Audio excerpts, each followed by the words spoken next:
Covid ಮುಂಚೆ ಕೋಲಾರದಲ್ಲಿ ಸಾಕಷ್ಟು ದೊಡ್ಡ ಮರಗಳಿತ್ತು. ರೋಡು ಅಭಿವೃದ್ಧಿ ವಿಚಾರದಲ್ಲಿ, ರೋಡ್ ಅಗಲೀಕರಣ, ರಸ್ತೆ ಅಗಲೀಕರಣ ವಿಚಾರದಲ್ಲಿ ದೊಡ್ಡ ದೊಡ್ಡ ಮರಗಳನ್ನು ಕಳೆದ 5 ವರ್ಷ ಆಯಿತು. 5 ವರ್ಷ ಆದರೂ ಅರಣ್ಯ ಇಲಾಖೆ ಆಗಲಿ, ನಗರಸಭೆಯವರಾಗಲಿ ನಗರದ ವ್ಯಾಪ್ತಿಯಲ್ಲಿ ಹಸಿರೀಕರಣ ಮಾಡಲಿಕ್ಕೆ ಪ್ರಯತ್ನ ಪಡಲಿಲ್ಲ. ಸ್ಕೌಟ್ ಗೈಡ್ ಸಂಸ್ಥೆಯಲ್ಲಿ ಸ್ವಯಂ ಸೇವಕ ಸಂಸ್ಥೆಗಳು, ನಾವು ಅಂತಾರಾಷ್ಟ್ರೀಯ ಸಂಸ್ಥೆ, ನಮ್ಮಲ್ಲಿ ಸ್ವಯಂ ಸೇವಕರು ಸಾಕಷ್ಟಿದ್ದಾರೆ. ಅವ್ರಿಗೊಂದು ಟಾಸ್ಕ್ ಕೊಟ್ಟಿದ್ದೀವಿ. ಕೋಲಾರ ಹಸಿರೀಕರಣಕ್ಕೆ ಅಭಿಯಾನ ಅಂತ ಕೈಗೊಂಡಿದ್ವಿ. ಅಭಿಯಾನಕ್ಕೆ ನಾವು ಟ್ರೀ ಗಾರ್ಡನ್, ಇತರ ಮೆಟಲ್ ಗಾರ್ಡನ್ನು ದಾನಿಗಳಿಂದ ಹಿಡ್ಕೊಂಡು, ಈಗ ವಂಶೋದಯ ಆಸ್ಪತ್ರೆಯವರು 500 ಟ್ರೀ ಗಾರ್ಡನ್ನ ಕೊಡಲಿಕ್ಕೆ ಒಪ್ಕೊಂಡಿದ್ದಾರೆ. ಇದೇ ಥರ ಬೇರೆಯವರು ಯಾವ ಸಂಸ್ಥೆಯವರು ಆಗಲಿ, ಅಂಗಡಿಗಳವರು ಆಗಲಿ, ತಂದೆ ಹೆಸರು ತಾಯಿ ಹೆಸರಲ್ಲಿ ಗಿಡಗಳ ಟ್ರೀ ಗಾರ್ಡನ್ನ ಕೊಡಿಸಿದ್ರೆ ನಾವು ಗಿಡಗಳನ್ನು ಹಾಕಿ ನೆಟ್ಟು ಅದನ್ನು ಅರಣ್ಯ ಇಲಾಖೆಯವರು ಗಿಡ ಕೊಡ್ತಾರೆ. ಅವ್ರ ಸಹಕಾರ, ನಗರಸಭೆ ಸಹಕಾರ, ನೀರು ತಗೊಂಡಿದ್ದೀವಿ. ಇದೆಲ್ಲ ಸಹಕಾರದಿಂದ ಗಿಡ ಬೆಳೆಸುವಂಥ ಜವಾಬ್ದಾರಿನ ನಾವು ಸ್ಕೌಟ್ ಗೈಡ್ ಸಂಸ್ಥೆ ತಗೊಂಡು ನಾವು ಪ್ರೋತ್ಸಾಹ ಮಾಡ್ತೀವಿ. ಸಾರ್ವಜನಿಕ ಸಹಕಾರ ಕೊಡಬೇಕು. ಯಾರು ಅಂಗಡಿ ಮುಂದ್ಗಡೆ ಅಥವಾ ಮನೆ ಮುಂದ್ಗಡೆ ನಾವು ಗಿಡ ಹಾಕ್ತೀವೋ ಅವರುಗಳು ತಮ್ಮ ಮನೆ ಹತ್ರ ದಿನಕ್ಕೆ 1 ಲೀಟ್ರ್ 2 ಲೀಟ್ರ್ ಬಳಸಿದ ನೀರನ್ನು ಪುನರ್ಬಳಕೆ ಮಾಡೋದ್ರ ಮುಖಾಂತರ, ಗಿಡಕ್ಕೆ ಹಾಕೋದ್ರ ಮುಖಾಂತರ ಕೋಲಾರ ಜಿಲ್ಲೆಯನ್ನು ಹಸಿರೀಕರಣ ಮಾಡಬೇಕಂತ ಎಲ್ಲ ಕೈ ಜೋಡಿಸೋದನ್ನು ಮನವಿ ಮಾಡ್ತೀವಿ. ಇವತ್ತು ನಮಗೆ ಈ ಭಾಗದ ರಫಿ ಅವರು ನಾಯಕರು, ಅವರು ತುಂಬ ಸಹಕಾರ ಕೊಡ್ತಿದ್ದಾರೆ. ಅವರಿಗೆ ನಾನು ಧನ್ಯವಾದಗಳನ್ನು ಈ ದಿನದಲ್ಲಿ ಒಪ್ಪಿಸ್ತೀನಿ. ಎಷ್ಟು ಗಿಡಗಳು ಹಾಕ್ತಾ ಇದ್ದೀರಾ ಈ ರೋಡಾಗ? ಈ ರೋಡಲ್ಲಿ 150 ಗಿಡ ಆಗ್ತಾ ಇದ್ವಿ. ಇಲ್ಲಿಂದ ಬಸ್ ಸ್ಟ್ಯಾಂಡಿಂದ ಸ್ವಲ್ಪ ತಗೊಂಡು ಅಂತರ್ಗಂಗೆ ಸ್ಟೇಡಿಯಂ ತನಕ ಆಗ್ತಾ ಇದ್ವಿ, ರೈಲ್ವೆ ಟ್ರ್ಯಾಕ್ ತನಕ ಆಗ್ತಾ ಇದ್ವಿ. ಸುಮಾರು 150 ಗಿಡ ಆಗ್ತದೆ. ಈ ಕಡೆ 75 ಗಿಡ, ಆ ಕಡೆ 75 ಗಿಡ ಬರ್ತೀವಿ. ನೆಕ್ಸ್ಟ್ ಸೀಸನ್ ಮಳೆಗಾಲದಲ್ಲಿ ಮಧ್ಯದಲ್ಲಿ ಡಿವೈಡರ್ ಭಾಗದಲ್ಲಿ ಮಳೆಗಾಲಕ್ಕೆ ಒಂದು ಹೂಗಿಡಗಳು ಹಾಕಬೇಕು ಅಂತ ಪ್ಲಾನ್ ಇದೆ. ಅದು ಯೋಚನೆ ಮಾಡಿ. ಇದೇ ರೋಡಾಗ ಸುಮಾರು ದೊಡ್ಡ ಮರಗಳಿತ್ತು. ಒಂದು 50 ವರ್ಷ, 60 ವರ್ಷ, 70 ವರ್ಷ ಅದು ಒಂದು ವರ್ಷ ಮುಂಚೆ ಕಟ್ ಮಾಡಿದ್ರಿ. ನೀವು ಯಾರು ಅವ್ರಿಗೆ ಫಾರೆಸ್ಟ್ ಅವ್ರಿಗೆ ಗಮನಿಸಲಿಲ್ಲ? ಅರಣ್ಯ ಇಲಾಖೆಗೆ ನಾವು ಮನವಿ ಮಾಡಿದ್ವಿ. ರಸ್ತೆಗೆ ಅಡ್ಡ ಬರ್ತಾ ಇಲ್ಲ, ಕಡಿಬಾರ್ದು ಅಂತ ಹೇಳಿದ್ವಿ. ಆದರೆ ನಮ್ಗೆ ಗಮನಕ್ಕೆ ಬರ್ದೇ, ಪರಿಸರ ಪ್ರೇಮಿಗಳ ಗಮನಕ್ಕೆ ಬರ್ದೇ ಮೊದಲಿಗೆ ಬರೀ ಗಿಡ ಕಟ್ ಮಾಡಿಬಿಟ್ರು. ಇದು ದೊಡ್ಡ ದುರಂತ ಕೋಲಾರಕ್ಕೆ. ಹಾಗಾಗಿ ಮುಂದಿನ ದಿನಗಳಲ್ಲಿ ಆ ಥರ ಆಗದಂಗೆ ನಾವು ಪರಿಸರ ಪ್ರೇಮಿಗಳೆಲ್ಲ ಒಟ್ಟಾಗಿ ಹೋರಾಡ್ತೀವಿ ಸರ್. ವಿಶಾಲವಾದ ರಸ್ತೆಗಳು ಮಾಡೋ ಉದ್ದೇಶದಿಂದ ನಗರ ಸುಂದರವಾಗಿ ಮಾಡೋಣ ಅಂತ ಪ್ರಯತ್ನ ಮಾಡಿದ್ರು. ಸುಂದರ ಯಾವಾಗ ಆಗುತ್ತೆ? ಹಸಿರೀಕರಣ ಇದಕ್ಕೆ ಸುಂದರವಾಗುತ್ತೆ. ಬರೀ ಟಾರ್ ರೋಡ್ಗಳಿಂದ ಸುಂದರವಾಗಿ ಕಾಣೋಲ್ಲ. ಸುಂದರವಾಗಿ ಕಾಣಬೇಕಾದ್ರೆ ಗಿಡ, ಮರ, ಹೂವು ಬಿಟ್ಟು ಅದರಲ್ಲಿ ಹಕ್ಕಿಗಳು, ಪಕ್ಷಿಗಳು ಓಡಾಡ್ತಾ ಇದ್ದು ಜನಗಳಲ್ಲಿ ನೆರಳದಿದ್ದರೆ ಮಾಡಿದ ಕಾರ್ಯಕ್ಕೆ ಅರ್ಥ ಇರ್ತದೆ. ಜನಗಳ ವಿಚಾರದಲ್ಲಿ ತುಂಬ ಆಸಕ್ತಿ ಸಹಕರಿಸಬೇಕು. ನೀವು ನಾಗರಿಕರು ನಿಮ್ಮ ತಾಯಿ ಹೆಸರಲ್ಲಿ, ನಿಮ್ಮ ತಂದೆ ಹೆಸರಲ್ಲಿ, ನಿಮ್ಮ ಮಕ್ಕಳ ಹೆಸರಲ್ಲಿ ಹುಟ್ಟಿದಬ್ಬಳು ದೊಡ್ಡ ಫಂಕ್ಷನ್ ಮಾಡ್ತೀರ, ಅದು ನೆನಪಿಗಾಗಿ ಒಂದು ಗಿಡ ನೆಡಿ. ನಿಮ್ಮ ಮನೆ ಮುಂದೆ ನೆಡಿ, ನಿಮ್ಮ ಅಕ್ಕಪಕ್ಕದವ್ರಿಗೆ ಹೇಳಿ ಒಂದು ಗಿಡ ನೆಡಿಸಿ.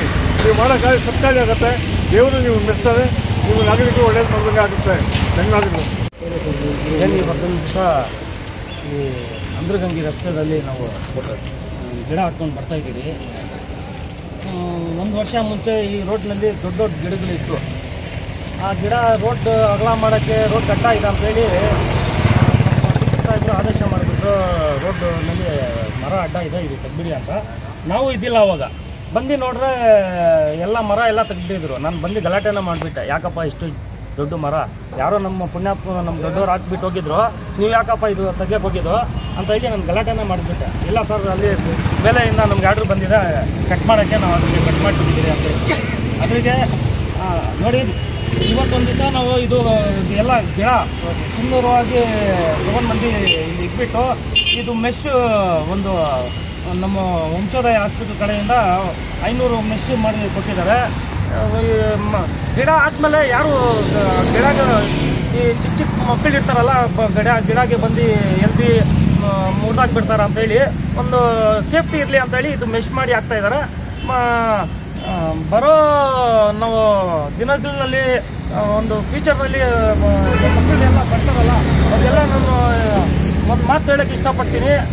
ಯಾರನ್ನ ಇರಲಿ ನೋಡಿ, ಈ ಮರಕ್ಕೆ ನಾವು ಕಾಪಾಡ್ಕೊಂಡ್ರೆ ಈ ಮರದಿಂದ ನಮಗೆ ಸುಮಾರು ಲಾಭಗಳು ನಾವು ತಗೋಬೋದು. ಯಾಕಂದರೆ ಲಾಕ್ಡೌನ್ದಲ್ಲಿ ಸುಮಾರು ಜನ ಆಕ್ಸಿಜನ್ ಇಲ್ದಿರ ಸತ್ತೋಗ್ಬಿಟ್ರು.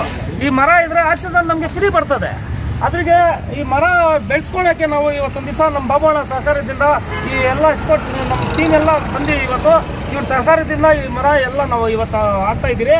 ಈ ಮರಗೆ ನಾವು ನಿಂತ್ಕೊಂಡು ಯಾವ ಥರ ಎಲ್ಲಿ ಹಾಕಬೇಕು ಎಲ್ಲ ನಾವು ಜಾಗ ಇದು ಮಾಡಿ ಹಾಕ್ಬಿಟ್ಟು ಇದ್ರಿಗೆ ನೀರಿಗೆ ಏನು ಅನುಕೂಲ ಮಾಡಬೇಕು, ಯಾವ್ಯಾವ ಅಂಗಡಿ ಹತ್ರ ಹಾಕ್ತಾ ಇದ್ದೀರಿ ಆ ಅಂಗಡಿ ಅವ್ರಿಗೆ ಹೇಳ್ತಾ ಇದ್ದೀರಿ, ನೀವು ಇಲ್ಲಿ ನೀರೆಲ್ಲ ಹಾಕ್ಕೊಂಡು ನೀವು ಕಾಪಾಡ್ಕೊಡ್ರಪ್ಪ ಅಂತೇಳಿ ಇಲ್ಲಿ ಫ್ರೂಟ್ ಗಾಡಿ ಅವ್ರ ಹತ್ರ ಹೇಳ್ತಾ ಇದ್ದೀರಿ, ಇಲ್ಲಿ ಮೆಡಿಕಲ್ ಸ್ಟೋರ್ ಹತ್ರ ಹೇಳಿದ್ದೀರಿ. ಎಲ್ಲ ಈ ಲೈನ್ನಲ್ಲಿ ಎಷ್ಟೆಷ್ಟು ಅಂಗಡಿಗಳು ಮುನ್ಗಡೆ ಹಾಕ್ತಾ ಇದ್ದೀರಿ ಎಲ್ರಿಗೂ ಹೇಳಿದ್ದೀರಿ. ನಾವು ಈ ಮರಗಳು ಕಾಪಾಡಿಕೊಂಡ್ರೆ ಫ್ಯೂಚರ್ದಲ್ಲಿ ಒಂದು ನಮ್ಮ ಬರೋ ಮಕ್ಕಳಿಗೆಲ್ಲ ಆಕ್ಸಿಜನ್ ನಾವು ಒಳ್ಳೆ ಆಕ್ಸಿಜನ್ ತಗೋಬೋದು. ನೋಡಿ, ನಮ್ಮ ಜವಾಬ್ದಾರಿ ಈ ರೋಡ್ನ ಒಂದು ಒಳ್ಳೆ ರೋಡ್ ಆಗಿದೆ. ಫಸ್ಟು ರೋಡ್ ಚೆನ್ನಾಗಿದ್ದಿಲ್ಲ, ಸುಂದರವಾಗಿ ರೋಡ್ ಇದೆ. ಇನ್ನು ನಾವು ಇವತ್ತೊಂದು ದಿವಸ ಗಿಡ ಹಾಕ್ತಾ ಇದ್ದೀರಿ, ನಾಳೆ ಈ ಮರ ಕಾಪಾಡ್ಕೊಳ್ಳೋ ಜವಾಬ್ದಾರಿ ನಮ್ದು ಇರ್ತದೆ. ಅದ್ರಿಗೆ ನಗರಸಭೆಯಿಂದ ನಾನು ದಿನ ನನ್ನ ಗಾಡಿ ಟ್ಯಾಂಕರ್ ನೀರು ತೊಗೊಂಡು ಬಂದು ಬಿಟ್ಕೊಂಡು ಹೋಗೋಕ್ಕೆ ನಾನು ನಮ್ಮ ಅಧ್ಯಕ್ಷರು ಕೂಡ ಮಾತಾಡಿದ್ದೀನಿ. ಅಧ್ಯಕ್ಷರಿಗೂ ಕರೆದೆ ನಾನು, ಅವರು ಪಾಪ ಬ್ಯುಸಿ ಇದ್ದಾರೆ. ಬಟ್ ನನ್ನ ಜವಾಬ್ದಾರಿಯಿಂದ ನಾನು ಈ ಮನೆಗೆ ಡೈಲಿ ನೀರು ಹಾಕೋಕ್ಕೆ ನಾನು ಅನುಕೂಲ ಮಾಡಿಕೊಡ್ತೀನಿ ಅಂತ ನಾನು ಧನ್ಯವಾದ ಹೇಳ್ತೀನಿ. ಅವ್ರ ಮುಖಾಂತರ ಇದು ಮೆಶ್ ನಮಗೆ ಕೊಡಿಸಿದ್ದಾರೆ.